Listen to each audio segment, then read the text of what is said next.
The Marvel Universe is filled with literal gods, alien armadas, and cosmic entities that swallow planets whole. Yet the groups that consistently save the day aren't actually the strongest on paper. The Defenders have a roster of nearly omnipotent heavy hitters, but it's the Avengers and the X-Men who always pull Earth back from the brink. They win because of roster variety and decades of coordinated teamwork. Now, Marvel has introduced a direct challenger to that dynamic. In the pages of the amazing Spider-Man, Spider-Versity, Miles Morales has assembled a brand new squad, and Miles has stated their objective clearly. If we train together, we could be on the same level as the Avengers or the X-Men. Consolidating Marvel's most successful solo characters into a single unit challenges the established order. If these heroes can successfully integrate their efforts, the monopoly held by the Avengers and X-Men begins to look vulnerable. A traditional super team works like a perfectly balanced equation.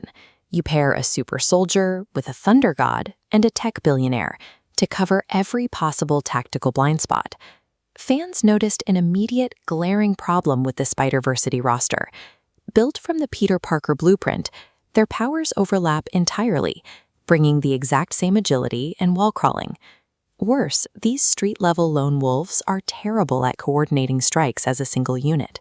Without executing a massive top-to-bottom structural overhaul, dropping a dozen people with the exact same power set into a chaotic battlefield is a tactical disaster waiting to happen.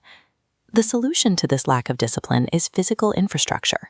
The team is operating out of a literal university base, stationed at Harry Osborn Hall, and the person running these rigorous drills is none other than the former Green Goblin himself, Norman Osborn.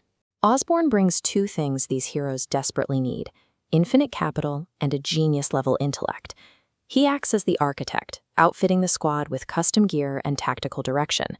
He runs them through brutal, surprise training exercises designed specifically to break their solo instincts and force them to rely on each other in the field.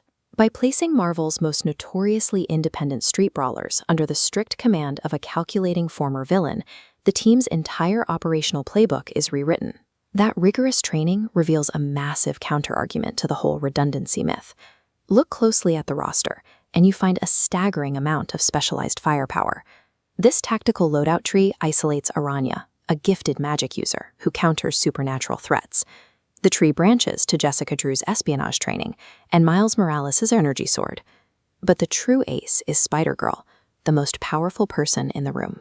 Originally trained as an assassin by Bullseye, she is a mutant who can perfectly mimic the skills of anyone she makes eye contact with, all while permanently retaining her own baseline spider powers. Beneath the uniform branding, you have a highly diversified arsenal, equipped to handle complex magic, high-stakes stealth infiltration, and brutal heavy combat. The X-Men have the X gene, a biological link that unites their narrative. The Spider Heroes have their own equivalent. It's called the Spider Totem. It is a singular, multiversal connection that binds every single Spider character together across reality. That shared origin acts as a magnet for shared high-stakes enemies. It gives the team a unified rogues gallery of cosmic predators, like the life-draining Inheritors or the wasp goddess Shathra. A super team is defined by the scale of the villains they face. Having this deep, built-in cosmic lore provides the Spider-Versity crew with the exact narrative weight required to anchor major crossover events. From a real-world publishing standpoint, this roster has a massive advantage. The sheer volume of Spider-Man spin-offs exists because of relentless, sustained fan demand for the franchise. The team faces a threat more grounded than any supervillain: Marvel's tendency to end new titles after only a few issues. If the core cast ever gets stale, Marvel has hundreds of pre-existing variants waiting on the bench. They can rotate in Weapon 8 or the mech-piloting Penny Parker to immediately change the team's dynamic. If Marvel commits to the long game and lets the series breathe, Spider-Versity has the exact architectural blueprint needed to challenge the Avengers and the X-Men for dominance over the superhero genre.